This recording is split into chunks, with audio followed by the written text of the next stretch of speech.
Dominikus Bohm, 1880-1955.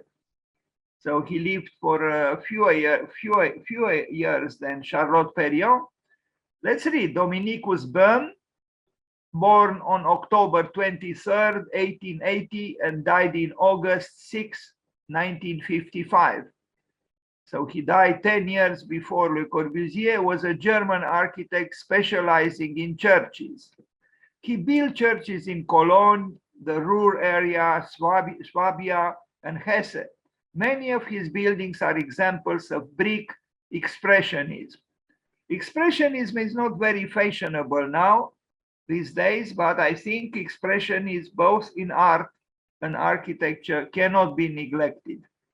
He was also the father of Gottfried Bohm, who received the Pritzker Prize in Architecture.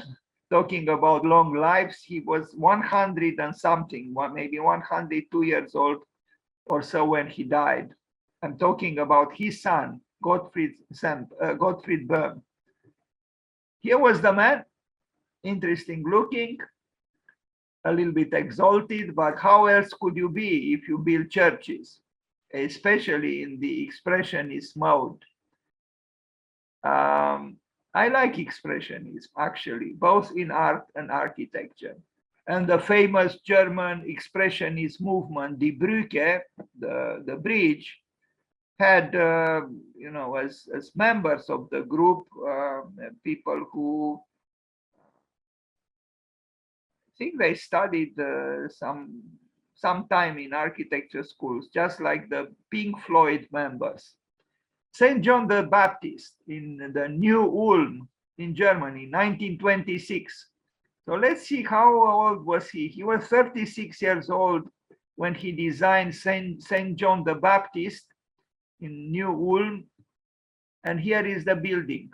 For us, surviving the onslaught of postmodernism, we could easily say this is almost a postmodern building. Well, it was built 1926, and I think it's a good building, with the touches or traces of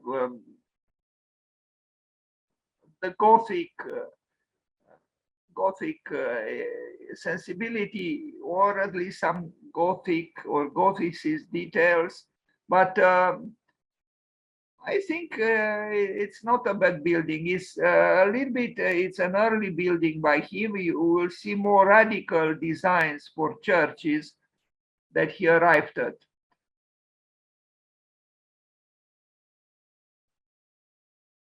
Dominikus Bohm, a very different architect from Charlotte Perriand, that's for sure. I don't know if he designed also this, what is in front of the building. Maybe in collaboration with a sculptor, it's possible. In the case of churches, the conjunction of the works of artists and architects is very welcome. But look at the ceiling, the roofing, the structure of the building. This is a modernistic interpretation of the Gothic, and I think is very noble and is enticing for the eye, and it's creative. What else can we say? He was 36 when he built this in 1926. Not bad. Dominikus Bohm. You don't need explanations or descriptions or I don't know what in order to, even if that cross was not there, you will say this is a church. This is the place of worship. The architecture can speak without words. And in this case, it does. Another one, I hesitate to pronounce it, but I guess it's not too difficult. Christ Koenig in Bischofsheim in 1925. So it was actually built 1 year before the previous one. This one also is rather interesting. It's, modern in the sense that it is, almost austere. But then there is the brickwork, which is not employed in a cold way. And then the rhetorics of the entrance, the brickwork, which announces you that you are entering in a special place, a church, the house of God. Brick, as always, is a great friend of the architect. And Frank Lloyd Wright was totally right this time, although those who worked for him or with him or studied with him sometimes used to joke by changing his name from Frank Lloyd Wright to Frank Lloyd Wrong.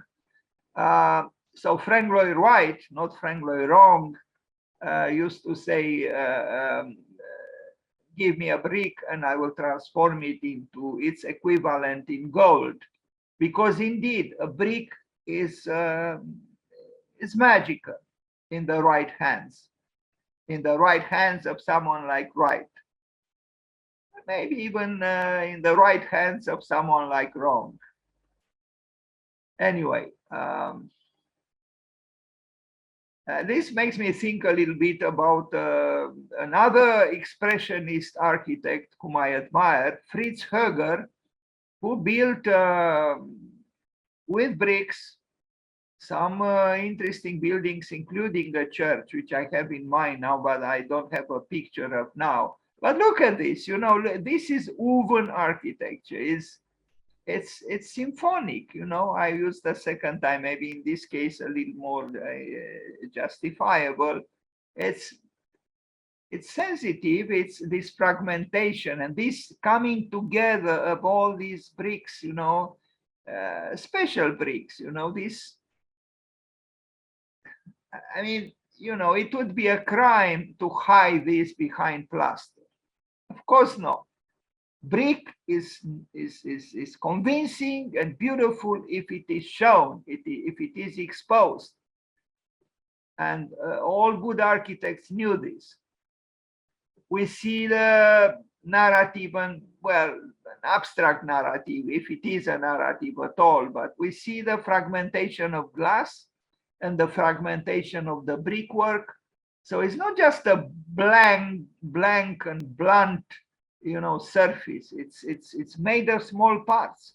So not everywhere. Like here, yes, it's a more typical kind of brickwork. But even here, we have various kinds of brick, with different colors, even inserted in an aleatory way, but to make the world vibrate a little bit, and I think it works. You can bring in some impressionism to the world, so it's not perfectly, I mean, these so-called imperfections, these accidents add to the life of the world, and I think that's a good thing. Now the interior is a little bit different, but in terms of space and in terms of how he configured the interior is still interesting and modern, actually. But the modernism that Dominikus Bohm used is not divorced from suggestions of a certain past. Look at the plan. It's very simple. It's pure in a way, but it's also musical. It's not just a prosaic plan generating a prosaic building. No, there is an architect at work here who, like Eupalinos, longed for creating a singing building. That is architecture.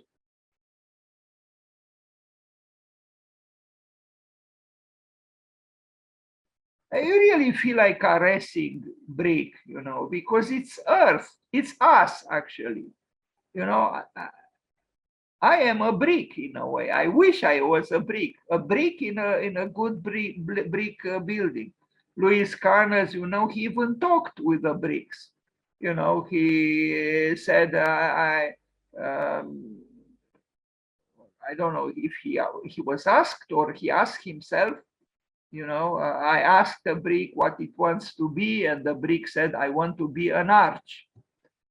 Another church, Saint Engelbert in Cologne, in Köln, 1928, 1932. So a little bit later, uh, here it is, very different. And yes, rhetorically it needs symmetry, but we cannot say that it is a building that leaves you indifferent. No, it's architecture. You might not like this so-called style of architecture, but it cannot leave you indifferent. No. These are variations on a Gothic theme, but it's it's a modern building. It's a building built less than 100 years ago, and not 800 years ago, not in the Middle Ages. It belongs to the 20th century. But if you build such a building today, it would stand out still through its, I could almost say, sensuous austerity.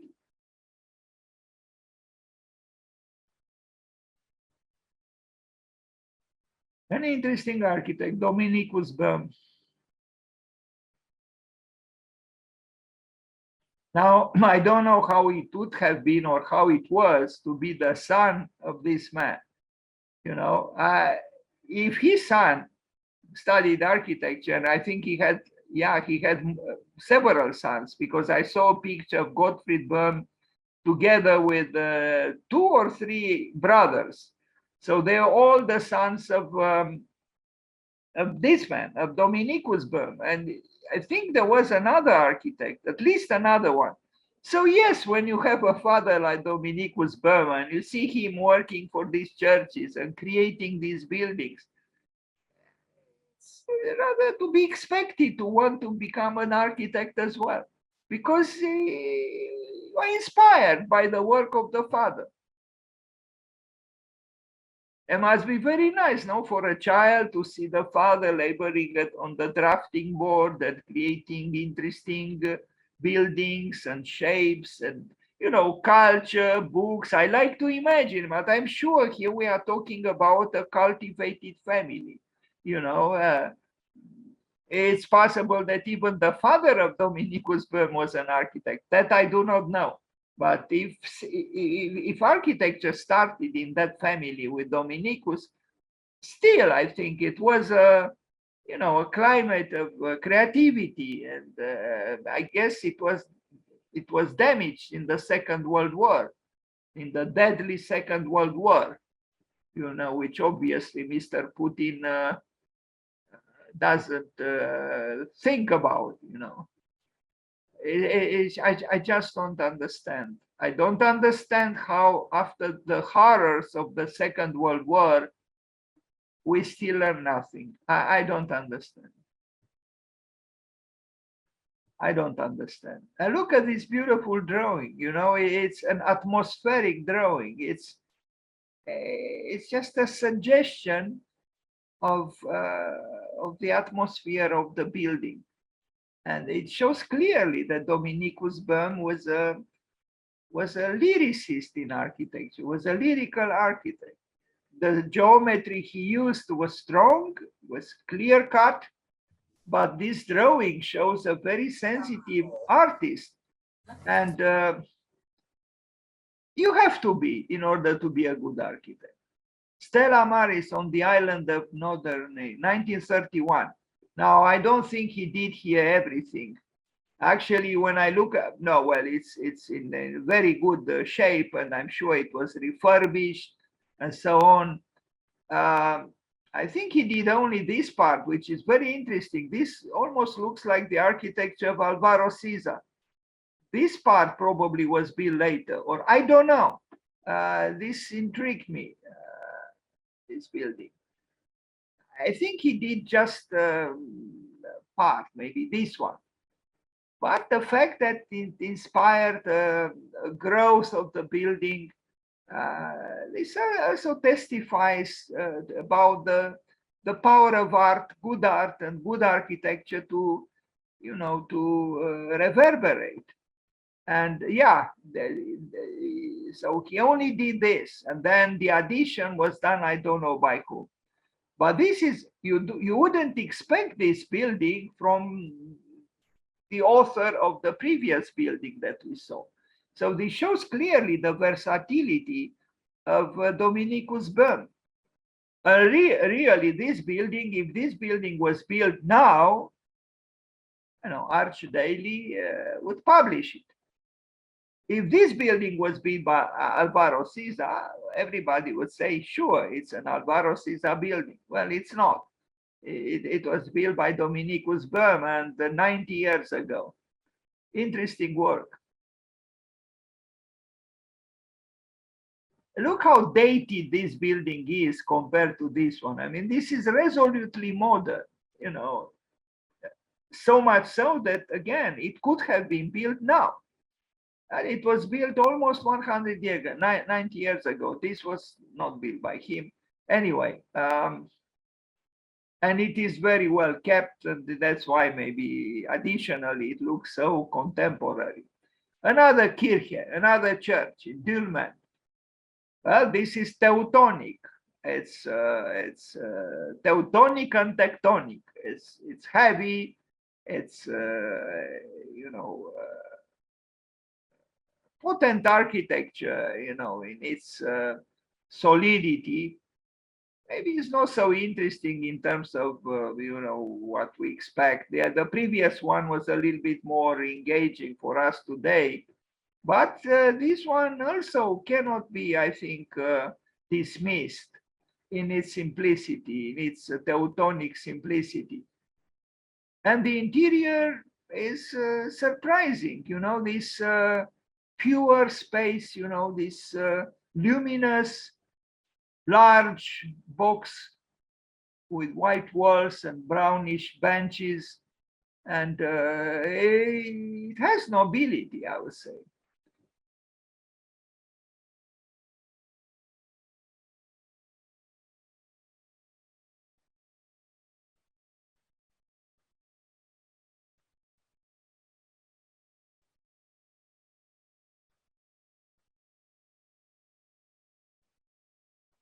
It must be nice to build churches, to if you can assert your creativity, because it's actually the ultimate client, God Himself, and I mean, what could compete with that?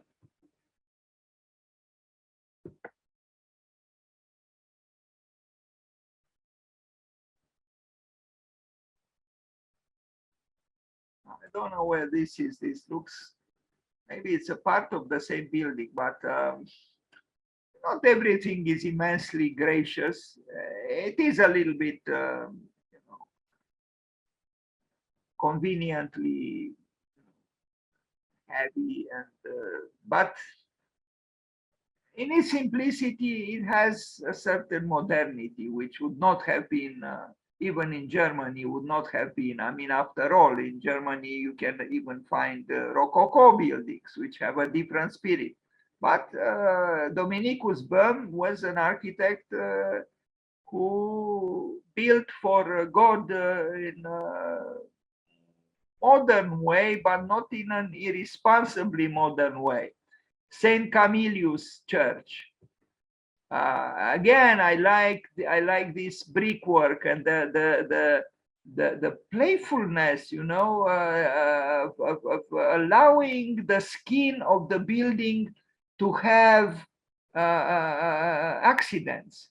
This shows that he was not dogmatic. And look, it's the building seems to murmur something. It's almost like the world wants to become word. You know, we are not yet at the word. The word is not yet configured or arrived at.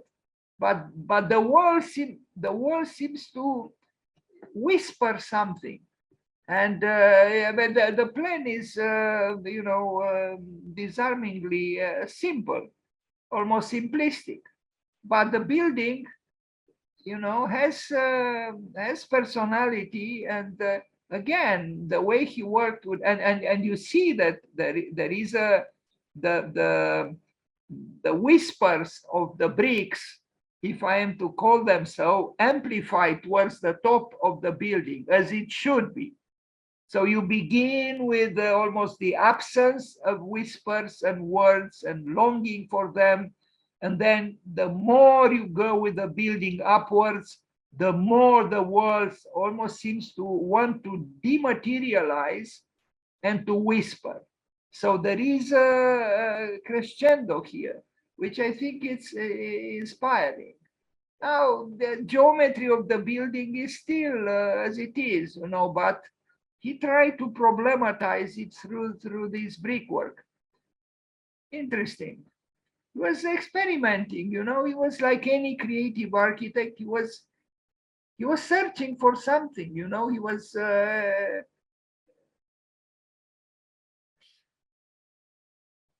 alive, in other words. Nice to have such a father. I fantasize now. I feel inspired to imagine how it was in their house, with the father coming from work, maybe with some books, in his hand or under his arm, and playing maybe an instrument, and the children, seeing drawings by the father, and it's culture, it's intellect, it's sensitivity, it's art.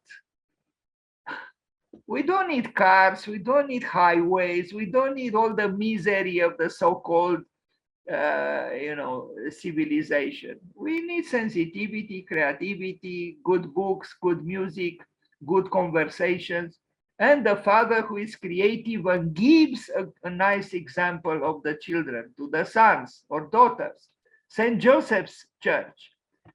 Again, a building with a simple geometry plan, but this one has an interesting part in the main elevation, meaning the western elevation with the entrance, which is here.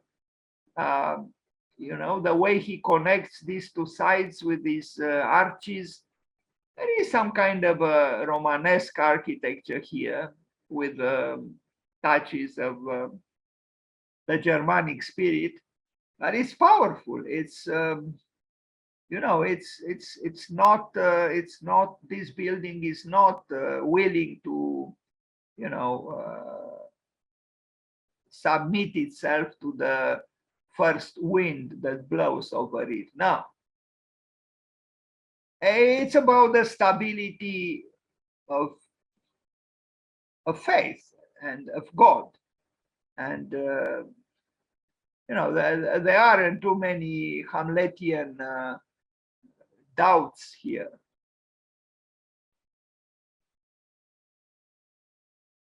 Although I wonder what is this here on the left, it almost reminds me of some positive erosions, as I call them, in the work of Carlos Scarpa.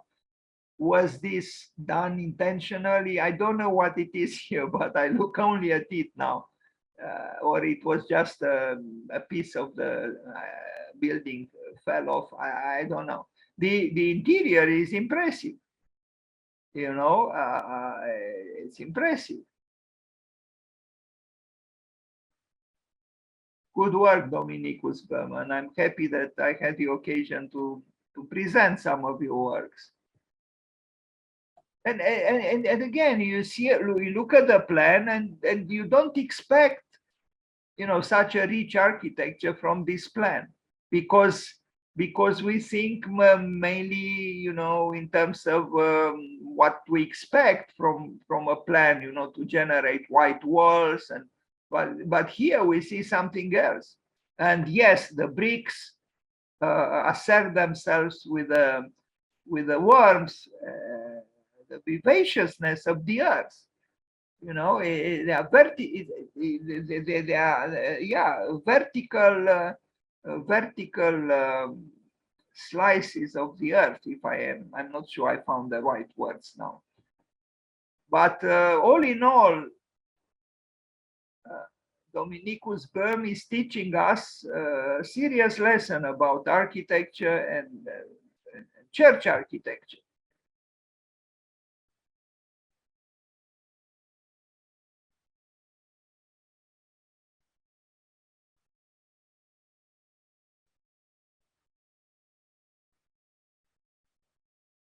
There is structure, of course, but there is also the ornament.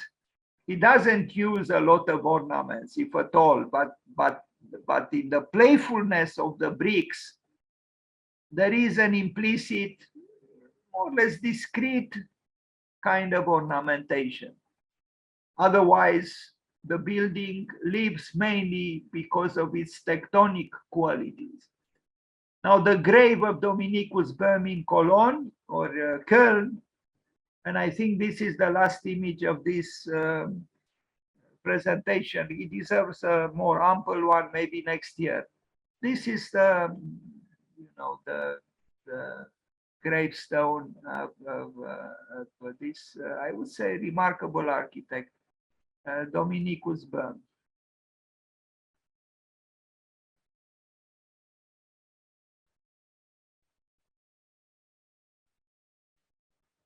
Thank you.